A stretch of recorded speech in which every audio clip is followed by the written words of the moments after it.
One reason why I think there's lots of good energy in Finnish mobile is the legacy of Nokia, and there's a cultural fit in that Finns are thoughtful, they are thinkers, and that correlates well with a good software engineer.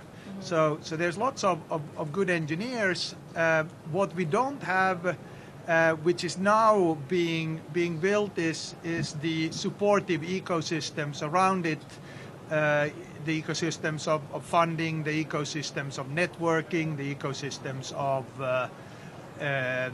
failure, which are very dominant in Silicon Valley. So when we started, it was very much from grassroots stuff, like these very young startups and university people and all those. Those guys needs help the most, and the big companies, they don't need it. But it was very nice chicken egg thing that, well, everybody knew that these small guys are coming to us, or the big guys came to us, so we could start kind of in a fly right away.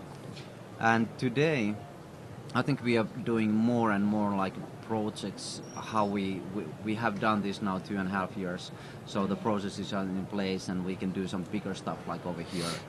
And I think the more matured companies are now coming with us. They can see the results, what we have done for the small guys, how they have started to fly and get good connections. So the bigger guys, at least, they are seeing the value of us. And now we are more and more what we in first place wanted to be. We want to be the whole Finnish mobile ecosystem go into one place, and there's this umbrella called Finnish Mobile Association, and now it's coming more and more true. Yeah, that is coming to Finland, which have been in the US for a long time. I think it used to be like that. If you started a company and it failed, and then you got all those loans and all that, you most probably went to work for somebody else, and you didn't actually use what you learned. Culture in Finland is that you're very straight standing, that you really take care of all bills, and you don't own any money for anyone. Right. And if you have made some debts from some bad business, you have to pay it back. But I've done it. I was an entrepreneur and owner of a company that went bankrupt, and I joined Finmob after that. and I'm still having my another own company, and I'm you knew it, yes. And I'm actually planning another one of the startups right now. So it's very cool. It's teaching and learning, and I also want to tell that to the young kids that we have from other universities that are standards that, hey, come on, you don't have to worry that much. Just go ahead. You have now, the world is yours. I have two kinds of entrepreneur friends. From this industry, mobile industry or digital industry, and then from a very traditional industry. So the traditional industry people, they say that this is a lifestyle and this is, you never really, get rich, and you just do this every day, long days, and they are quite unsatisfied. But then this young generation, I think they are really, don't even want to be employed by big companies, but they really want to push and create something on themselves. Yeah, I think it's kind of it reflects the changes on the whole society, where it used to be so that you went to work to Finnish Rail and you worked your life there. Yeah, but now all is changing in a way that you don't get that type of contracts. You basically are working on a short-term contracts. Right. So it's more or less you're used to change the work. You're used to change the jobs, what you're doing, and you're doing that often.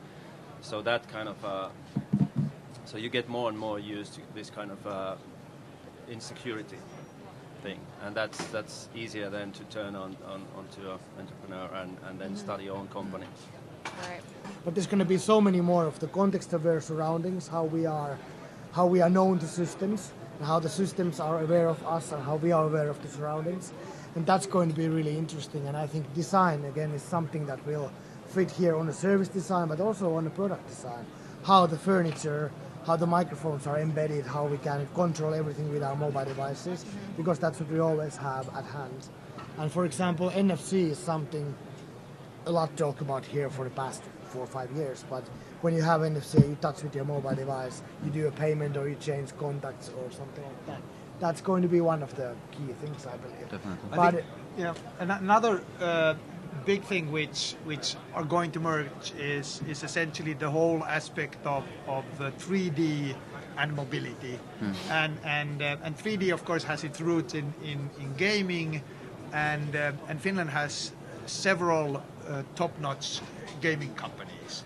And combining the gaming, 3D and mobility is actually a trend that I would assume Finland could have a good chance in leading.